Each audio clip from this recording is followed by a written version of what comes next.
Hi, everyone. Welcome to the Chain Mountain Podcast. I'm your host, Hank Ackerman. In today's episode, I spoke with Mike McCallion, the COO of Emerald Textiles. Emerald Textiles is the largest acute care linen service provider on the West Coast, and he oversees a surprisingly complex supply chain and 12 state-of-the-art linen processing facilities.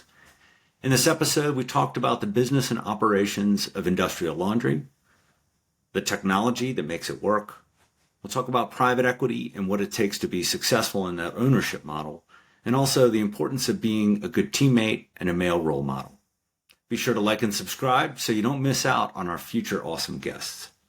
In the meantime, enjoy.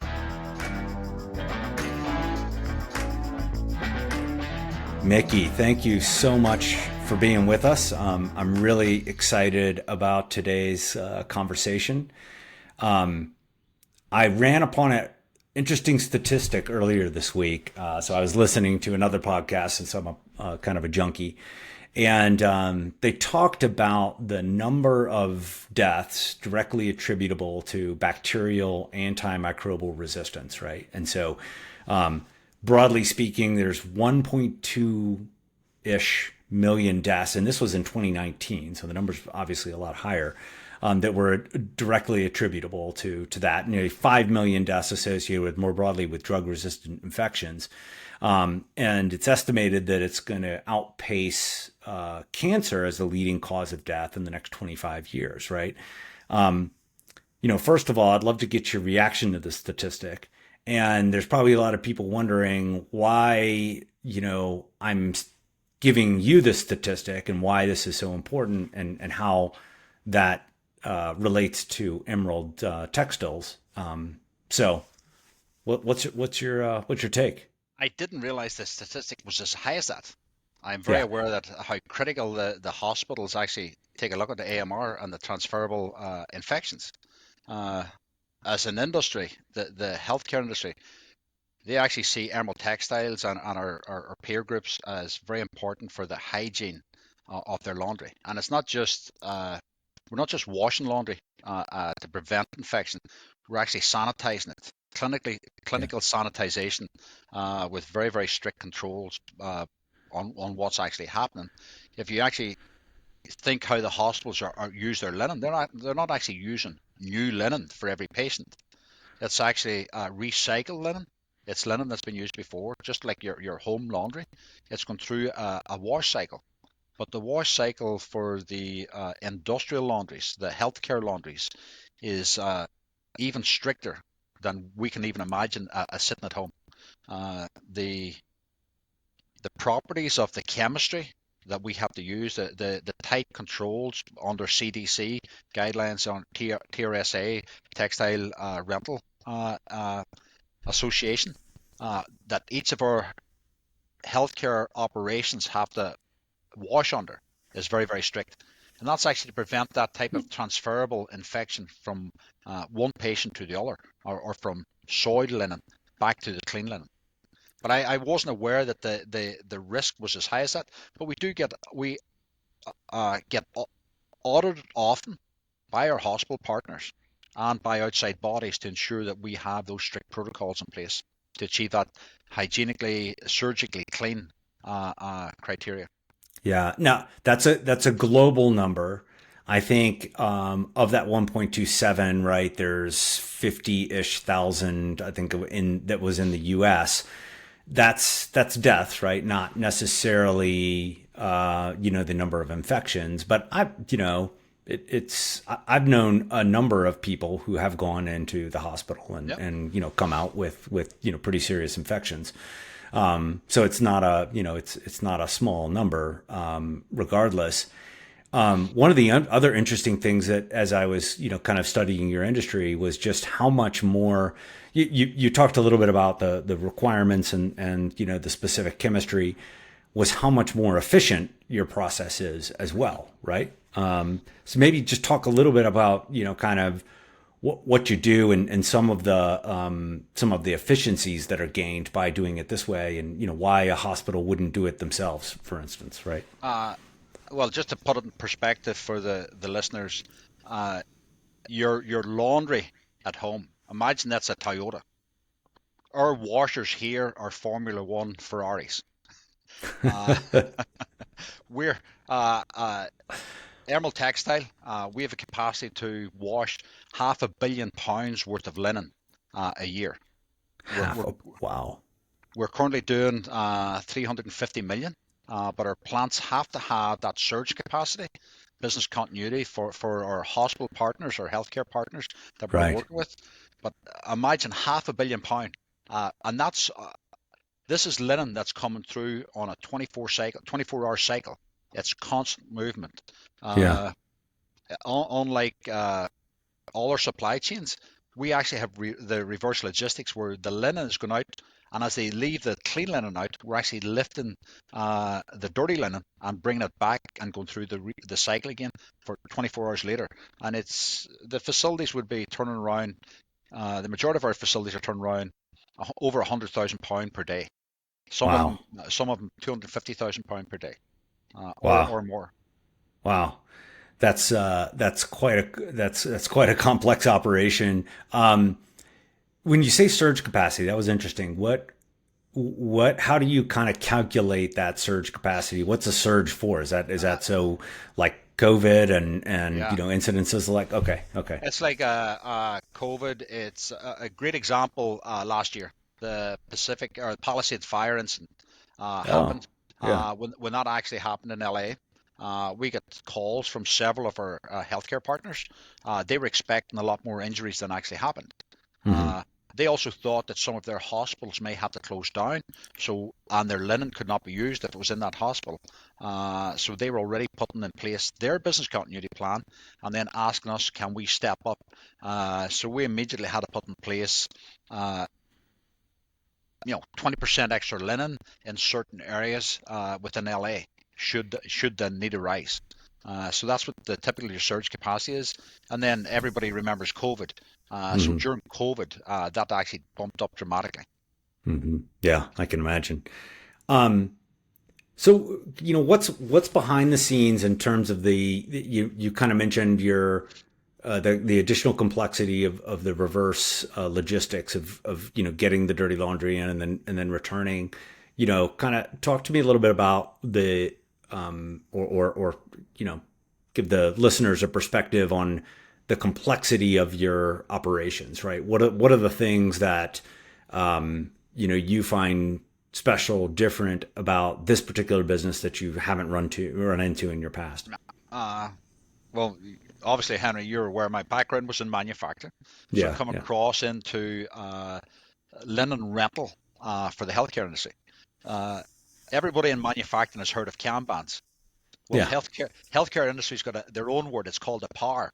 It's Huh. periodic automatic replacement for the linen. Okay. Uh, and a PAR level is what the hospital has to sit on. By law, Okay. they have to have 3.5 days PAR sitting in their hospitals, meaning Hmm. there's linen on the bed, there's soil linen about to go back to the healthcare industry, and there's linen in the linen room to replace what's on the bed. Uh, Now that power level can change on a daily basis depending on the census of the number of patients that they're bringing in, the number of Hmm. operations that they've scheduled, uh, whether it's Hmm. a Monday to Friday hospital, whether it's clinics. Uh, so we actually have to monitor the Kanban or the power level on a daily basis and then adjust our throughput based on that. Now, most of the hospitals tend to have a fixed number of beds, so they've got a fixed number of assets that they can fill, but it can go up and down. Everybody's aware, the healthcare industry sometimes they get overloaded, and you hear complaints about, oh, there's beds in the corridors type of thing.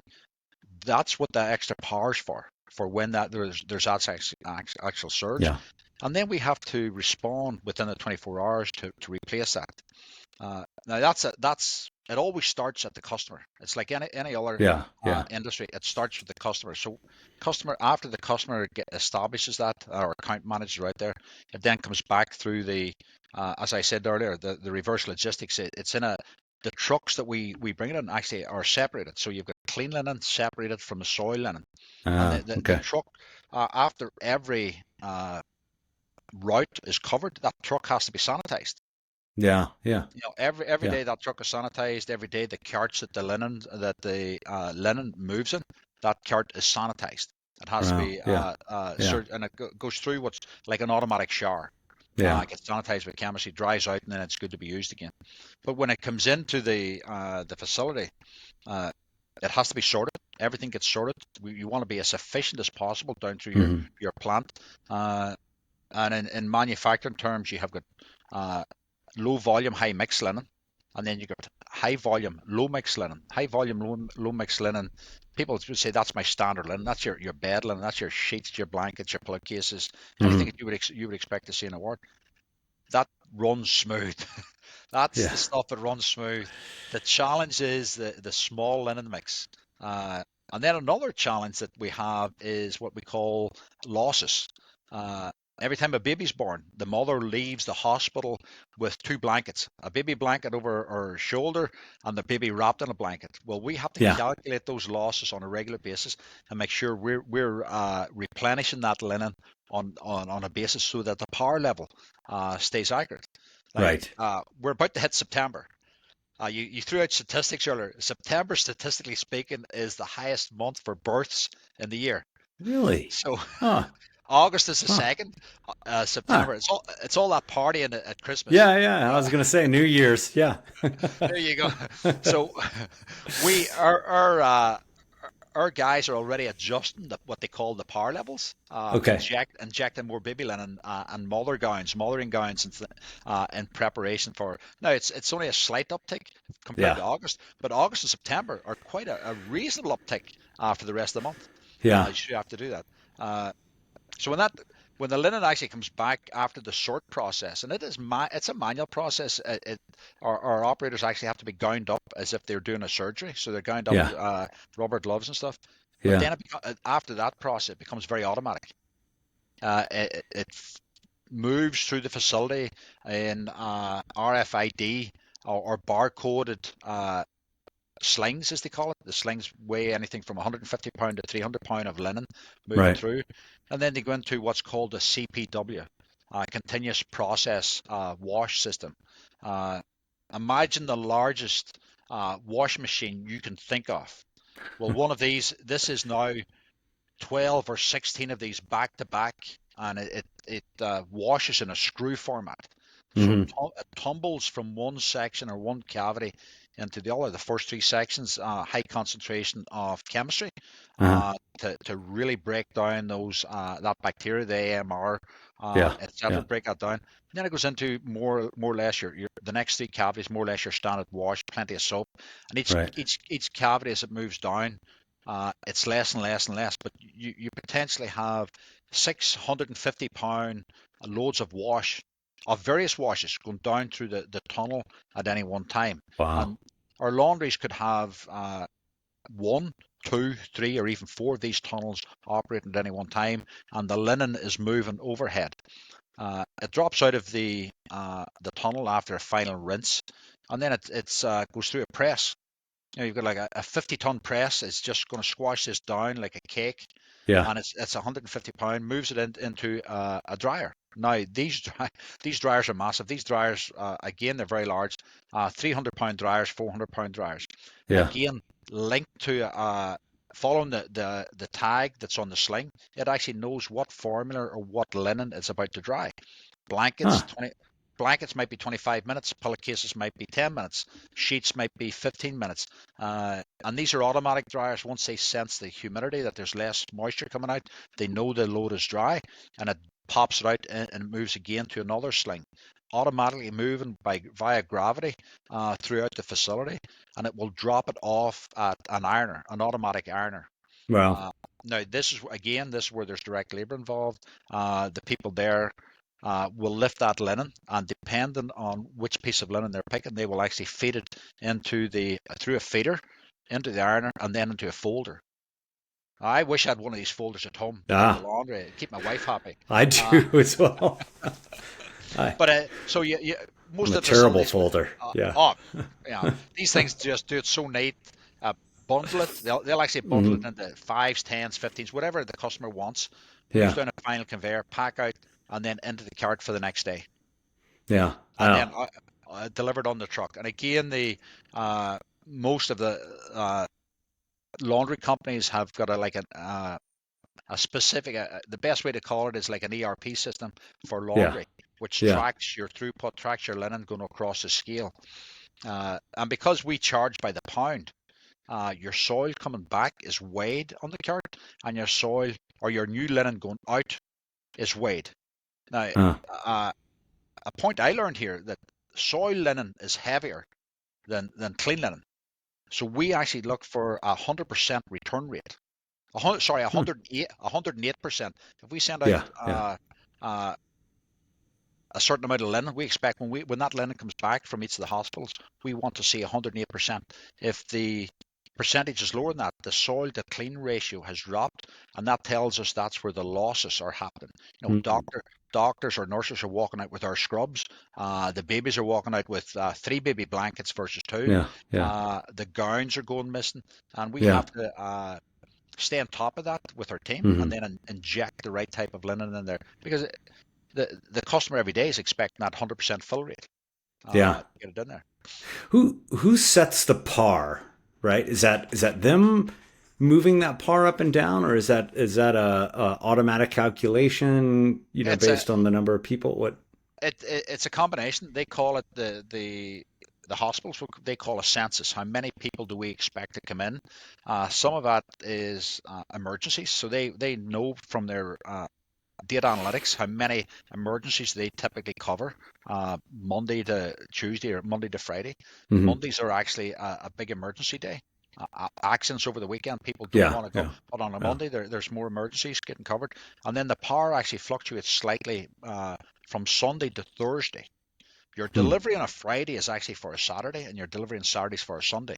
And then your Sunday is actually for the bigger day on a Monday. So we tend to find that the power levels or the drop for your requirements on a Friday and a Saturday, but then they pick back up again Monday through Thursday. And Yeah. depending on the hospitals and the regions we're in, uh, certain facilities we've got, their big day might be Monday. All our facilities, their big days are Friday. All our facilities, their big days are Thursday. And that is based on the census that the hospitals have established, given their history. And then we would be meeting with them once a month, or sorry, once a quarter, what we call a linen committee meeting, and just review have they overstocked at any stage, which we'll see. If they overstock, we see that in the soil to clean ratio coming back, that they have to Yeah. be sitting Yeah. on the linen. Or if we have shortages, we are not able to fill a certain item. That tells us that something's walked again, and that Yeah. tells us that that's a trigger for us to inject new linen into the Yeah. system. I for one will say, that's a lot of data and data analysis that goes into an area where I think most people would not appreciate that happening, right? I mean, just in general, to me, I've walked into a lot of manufacturing organizations, and they're struggling with being able to put in basic safety stocks that they're going to keep in for some longer period of time. And you're talking about a situation where effectively that stocking level changes on a day-to-day basis, right? Correct. And you're able to adjust for that, plan for that, real time, basically, right? It was a learning curve that I had to go through myself. Moving from standard manufacturing across into the healthcare industry or health Mm-hmm. uh, linen industry, but the, most of the hospitals, the majority of hospitals have their operations team that are tuned to this type of service versus Right. the doctors, the nurses, stuff. They have groups of people that are looking after the linen rental. They're looking after the surgical equipment. They're looking after the Yeah. electronic equipment and stuff. So they are part of the daily communication between us and the hospital. Yeah. We're not dealing with the surgeons. We're not dealing with the nurses. We're dealing with the operations team. Although we did get an email from that funny story. We got an email from a surgeon. He happened to take off his wedding ring uh, Oops. earlier this week. Felt he put it in the pocket of his scrub, and he asked us, just happened to say, if you come across this wedding ring, could you give it back to me? I thought, no chance are we going to find a wedding ring. We found the wedding ring. No way. That's amazing. We find it. Yeah. We typically find it that the sort process now a wedding ring Yeah. small. We've Yeah. found we've found laptops. We've found cuddly toys. We've found there in our lost and found department. There's probably 20, 25 iPhones sitting in every one of our facilities. Yeah. I'm not necessarily surprised by it. Laptop, maybe. Wow, that someone would miss that. But oh man, that's incredible. Um, so so if I think about it, right, the complexity. I mean, obviously these places are taking their inventory, every day, maybe multiple times a day, right, and they're feeding that back to you. You're able to do this analysis.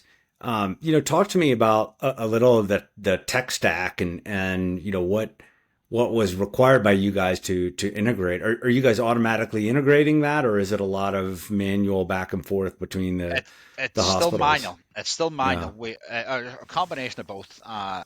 In our Northern California sites, we have one of the large healthcare players up there. They actually do their own order entry online. Oh, Uh, okay. Yeah. so they Okay. can actually do their own order entry online. In other regions, we have what we call our linen techs, another service that we do over rather than just do the linen, we also do distribution. So Hmm. some of the healthcare partners they actually don't they have a smaller operations team. So we would have our linen techs in the facility doing the distribution across the wards when the linen comes in at 5 a.m. in the morning. And that's why they wake you up in bed. If you're ever in the hospital and you're wondering why are they waking me up, because they want to change the bed and they want to get the new linen. So our linen techs would do that distribution, and they fill in either online or and feed that back, and it's entered here in the facilities. Yeah. And then as a double check or a triple check, the way they go back, the old way of doing it before this all this intercommunication could happen, the truck driver would go in and by looking at the power level or looking at the Kanban level, Yeah. and if the linen room is laid out correctly, he could see that very, very quickly with a 5 minute scan across the room. He can actually see, all right, plenty of blankets, plenty of sheets. They're just working to their standard power, and he just orders Right. the standard power. And when he comes back, he hands us in a sheet.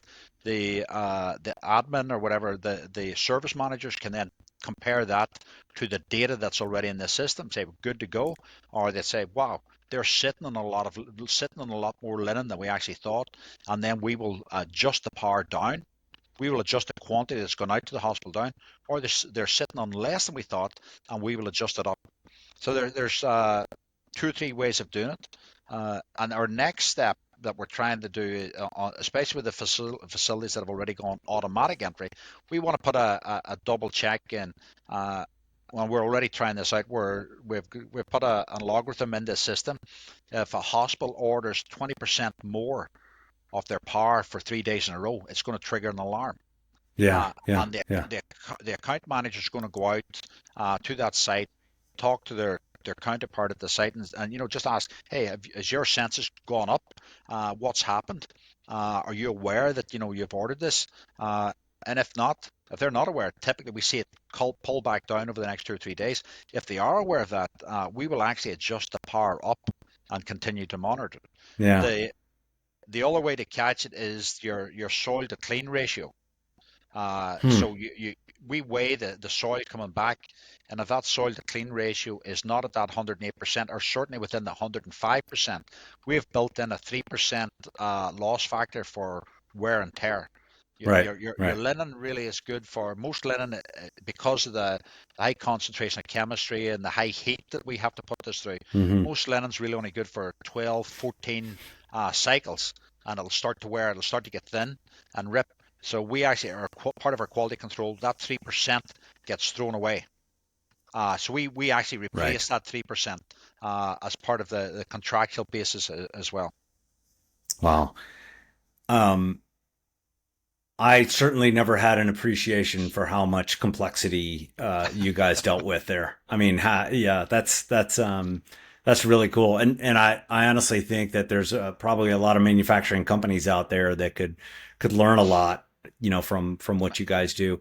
Um, where a lot of you kind of had an interesting route to your business. You were in more traditional manufacturing, and kind of had a little bit of technology experience in there. Talk to me a little bit about kind of how that prepared you for what you're doing now, and do you have kind of a mental model for how to make sure you can kind of technology adoption is successful, right, within an organization? Uh, that's quite a few questions here. I'll try Yeah, and see yeah, sorry, if I sorry. can remember them. Uh, Yeah.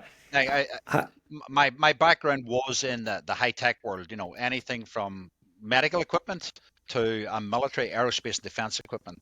And in that world, like data analytics and the power of data analytics to use your historical patterns to predict how you need to perform in the future is key. Certainly over the last in my career, I was very lucky to go through Lean Six Sigma Champion mm, certification, black belt certification. So I'm a big proponent of taking that data and trying to prepare ourselves for the future. So when I moved away from the high tech world, I was doing a small stint, as like a lot of us do, a small stint as a consultant. And somebody had recommended me to Emerald Textile. They wanted somebody to come in and help them do some data analytics and stuff. And I came in, and I've now been with the company for 6 months. I'm now the COO with the company. Uh, Certainly enjoying my stint. Uh, they have, as a company, they have got the ability to do a lot of data mining. A lot of that equipment I talked about uh, in the more modern plants is all connected, and you can yeah, actually see how that value stream's working. You can determine where your bottlenecks are. In the older equipment sites, and these just segue a bit, these equipment sets are unlike your normal manufacturing equipment sets. Uh, this equipment is like your infrastructure. They will last 20 years, 25 years, as long as you're doing the upkeep with your preventative maintenance. These tunnels are built like tanks. You yeah, know, yeah, an older plant that was built 20 years ago is typically, the equipment sets aren't talking to each other, but you can still use the individual data mining to determine, are we setting ourselves up for success on yeah, a daily basis. Yeah. yeah, Um, and then I think you asked me about the technology going forward. yeah, yeah, Uh, they Most of the technology moves, it changes very slowly in this industry. You're always going to have to iron. You're always going to have to sort. They have yet to figure out a methodology to sort uh, uh, soiled linen in bulk without damaging the linen. You're talking about fine cotton. It's yeah, very hard for them to try and sort that. So you've got labor in there. I think the technology is going to come along, whether it's cobots, whether it's like a shaker type conveyor belt that's going to help spread that out and make it a lot easier to get it done. Certainly in the high volume methodology that the healthcare laundries operate in, we just don't have that technology here yet. yeah, yeah. Interesting. Um, so where, well, let me provide you another number. We'll kind of take a little bit of a turn, and this conversation has been fascinating. I've learned so much already. But I'll provide you another number, 400%, right? And that's the percent of increase in the count of private equity backed companies since 2000, right? So, publicly listed companies within that same uh, period have decreased by 35%, right? Um, Overall market cap still heavily in public companies. Public companies tend to be larger, but PE companies obviously have been, making larger and larger acquisitions. And a lot of the acquisitions kind of happening in the nursery of businesses looking for funding to grow, is now trending towards PE, right? So you can't get away from the fact that PE is a huge growing presence. There are some indicators that maybe say that this isn't that this trend may be reversing a little bit, but for all intents and purposes, let's just assume it's going to be a continuing a trend. For both of for guys like us who've operated in the private equity environment for many years, right? I'd I'd love to understand, what in your view makes this a more effective model than a private equity company. Um, well, we'll just start there, right? Uh, I think when you tie up a private equity company with a company that's either in a startup mode or it's in its infancy mode, infancy compared to the public companies. We have public companies well over 100 years old, but when you tie up a private equity company with somebody that's 5, 10, 15, 20 years old, maybe even slightly more than that, they both want to accelerate very, very fast. The difference with private equity are typically 4, 5, maybe 7 years. Horizon window. They want to move fast. They want to see that returns for their investors, and they're willing to take more risks. They are actually willing to invest in the company, take more risks with the company because they want to see those returns move back faster. Uh, Now, that on the flip side of that, they require a lot more hard data to make that risk judgment call. They actually Yeah, want to see yeah, the data fast, but if you can show them that data and you've got that partnership with them, they will invest, whether it's capex, whether it's an expansion, they will immediately invest in that and let you run with it. Now, unlike public companies where you're doing a board meeting every quarter, private equity companies typically have somebody meeting with you once a week, twice a month, certainly once a month, for the people yeah, the listeners that have worked with private equity. But most of the ones that I've worked with where they see themselves as part of the company, they see themselves as really good data analytics and great sounding boards, and the company sees them as a pocket of cash for the right. investment. But they also stand back. Unlike a board where they're giving, oh, you should do this, or you should do that, or you should do the other thing. Yeah, yeah, They have invested in companies. They've already selected a company that they believe in.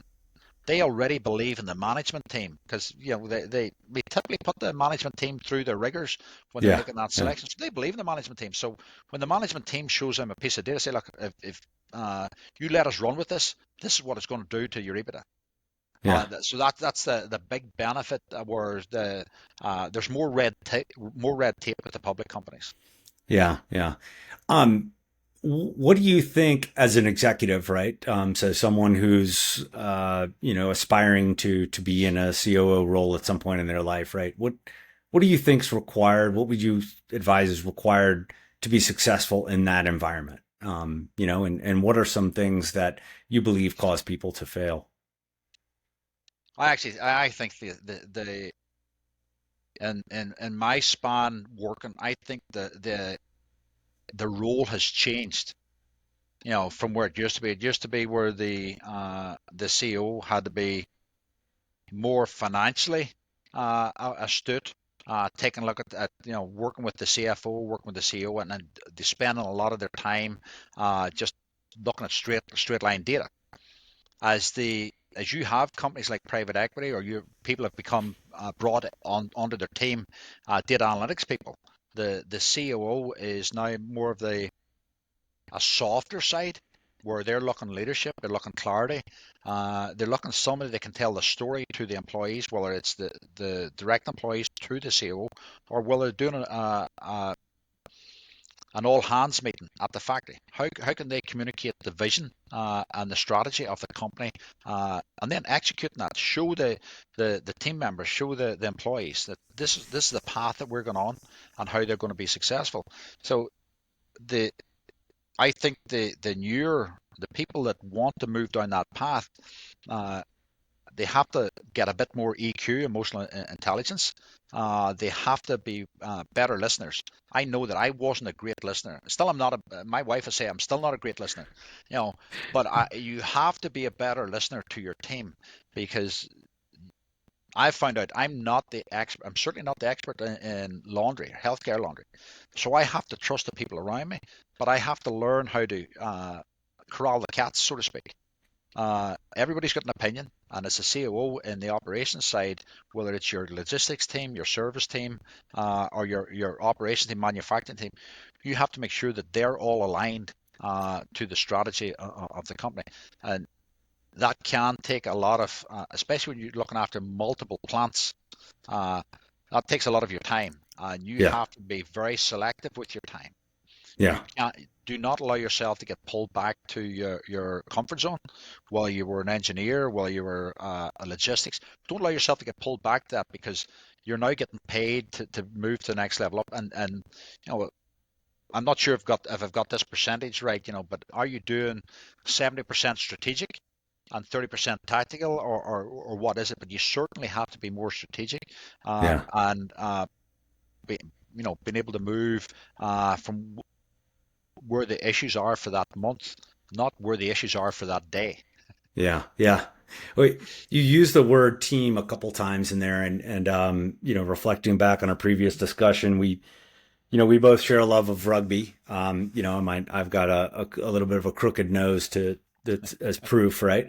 Um, and one of the things I loved about it, and one of the reasons why I hope my kids continue to play sports, right, is because I believe it teaches you a lot about the value of a team and how to operate within a team, Yeah. right?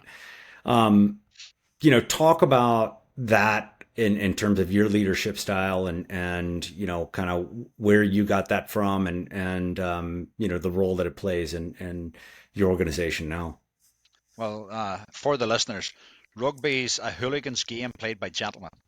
That's right. For anybody that hasn't watched a ruck or a maul and the odd punch get in there, that's where the hooliganism comes out. But That's when right. the final whistle's blown, they actually shake hands. They go up into the clubhouse and have a Yeah. pint and Yeah. a bowl of stew, or you Yep. watch uh, when they're getting told off by the referee. They do not. It's not like Yeah. soccer. They do not argue with the referee. Yeah. Yes sir, yes sir. Yeah. You know. So it's a great game to watch. But going back to your question, I think playing a team sport as a young adult, or even at school, it does teach you the importance of, you know, you hear that old thing, there's no I in team. You could be the star player, you could be the guy with the best skills in the team, but you can't beat a 15-man team on your own. You No. have to rely on each other. And whether it's a rugby team, a soccer team, everybody's got a position to play. You don't see the star striker come back to be the keeper in the penalty shootout. You know, Yeah. everybody's got and it's similar whether it's in the boardroom, whether it's in the executive team, or in any factory. Everybody's got a role to play, and you have to rely on that expertise. Whether it's you're relying on the engineering expertise, your director of engineering, you're relying on your software expertise, and I think team sport builds that. I think if you compare that to people that have been individuals going up through school, they tend to work in silos, and manufacturing as it's grown, and even with the virtual world, you can't operate in a silo anymore. You have to learn to communicate, and you, if you're watching a rugby game, those players are communicating constantly on the pitch. The manager standing the sideline is constantly shouting out Yeah. direction, and you have to listen. They do listen to each other, you know. Yeah. So that's the important bit with team sports and how it relates to, I think it relates into manufacturing. Yeah, the communication part I think is very important, especially kind of given technology and today. There's a number of statistics that cite, kind of how young people today spend a lot of time communicating, on their phones and maybe not verbally in the more traditional ways. And there's a hypothesis out there that the next batch of CEOs and really successful people are the ones who can communicate the best, right? And Absolutely. that's not necessarily communicating, over, Instagram or Yeah. Threads or X or whatever you choose to use, right? Um, but it's an interesting hypothesis, and it brings me to kind of the next area I wanted to get into, which is, you and I both share the experience of raising young men, right? Mhm. I dropped my oldest off at college this past weeks, and I'm coming to grips with the fact that have I prepared him to become a contributing member of society, right? Mhm. I can tell you based on the text string that he had with my wife, and I was lucky enough to be to be copied on, right? that his command over laundry is not quite there yet, right? Maybe he could use a little bit of time in your factory, but there was some hijinks that ensued, and man, I wish I'm gonna kind of take some snapshots of this because I got to remember it, but at the end of the day, I think there's a lot of data out there that suggests that young men in America are struggling, right? And to be clear, it's not the fault of women or any other group, right? Whose ascendance I applaud and is absolutely something to celebrate and keep going. But we all need these young men to be successful, right? Mhm. And I perceive, and I don't think it's just me. I perceive that um, there's been a warping of the concept of masculinity right Mhm. out there. Um, and what attributes do we as a society value and admire in a man? And so, kind of as the father of young men yourself and a COO, what are your thoughts on that? And what are some of the misperceptions, that you see out there? And kind of if you had to say, to the young male, listeners out there, what does it mean to be a man in your eyes, right? Uh, I think when you ask that question, a lot of people might jump into, the masculinity. It's like the beating the chest type of thing. Who's the strongest Yeah. out there? Uh, that's not necessarily the type of masculinity we want to put across, certainly in today's society. Uh, but there's other areas that we do want to put across. It's whether it's brave enough to stand up and say they were wrong, brave enough to say I need help, uh, have a camaraderie. Like back when you and I were growing up, whether it was team sports or whether it was just hanging out with your neighborhood friends, there was that bond. And I think you mentioned a little bit there about the communication. I think that this new communication of text and stuff isolates people. And I think young men suffer more from isolation because of that than girls do. Young men, men and men and females communicate differently.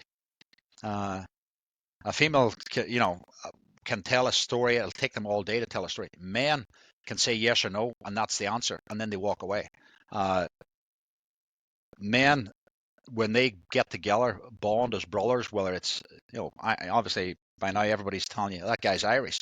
Well, when you bond in the pub, you talk better. It's not. I don't just mean the pub. Well, it's the sport, the sports field, or whatever. Men want to get together and have that brotherhood, and I think the new ways of communicating has isolated young men. We have to try and encourage them, and I don't mean they have to play sport, but we have to encourage them to be more open with each other, uh, and be brave to stand up, be brave to ask for help. Uh, I'm not saying that girls do that better, but young men have to have that humility in themselves to do that type of thing. Now, on the other hand, when you go into whether it's a meeting, or whether it's a meeting with your peers, a meeting with your boss, a meeting with a board, we need young men to be brave again. I'll use the word brave quite a bit here, but we need them to stand up and be committed, be resolute. Don't let the feelings get hurt because of what somebody said. Uh, don't fall back, you know, uh, and stop doing what you love because you're not getting accolades from other people. You make me think now of the Rocky quote. It's how hard you get hit and get back up. Life's going to keep knocking you down. I think young Yeah. men have to learn that and to get back up and keep moving forward. Now, there's plenty of young guys out there that are successful doing it, but it seems to be less and less. You hear it all the time, young men committing suicide, terrible Yeah. thing. And Yeah. when Yeah. people come back and I start asking, oh, he was isolated, he didn't have friends, he didn't have that brotherhood. And it's not just in America. I hear about it happening back home in Ireland. I hear about it happening in the UK. Mm, uh, mm, so this isn't just an American thing. This is an impact to young men across the board. And we as society need to figure out how to find that balance between what was the right level of masculinity. We don't want that toxic masculinity back, that hazing type of shit. We yeah. want, find the right level and encourage these guys to, to be proud of themselves. Yeah. Yeah.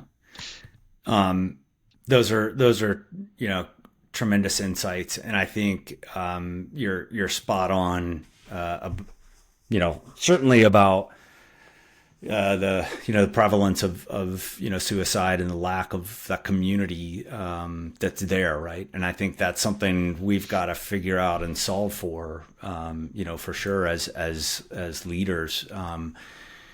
My last question to you, I'm borrowing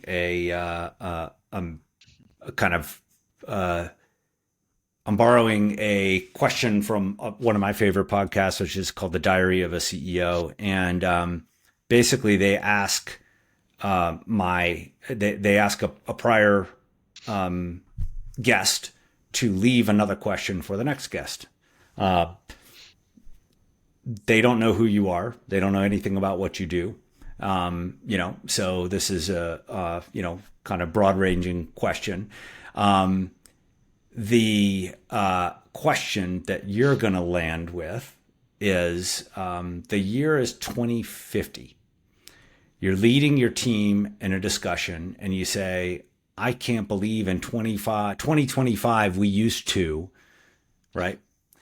How would you finish that sentence? And what would you envision being different about that in 2050? Wow. That's a pretty good one. It's That the is a first time very, I've read it, yeah. right? So it's straight off the press. It forces you to go down into the technology. I'm trying to think. Yeah. I'm trying to think outside of technology. If it wasn't Yeah. technology, Yeah. what would it be? Yeah. Yeah. I would. It sort of like ties into the hygiene and the healthcare business. I know it'd be. I can't believe that we used to go on cruise ships with 10,000 people on them, or that we were in an airplane with 300 people all sucking in the same air. Yeah. Yeah. That type of thing. I'd like to think that there's in 2050 there's a new way of going on vacation. Yeah. Yeah. I like that. I like it. I might answer that by saying I can't believe we used to drive, right?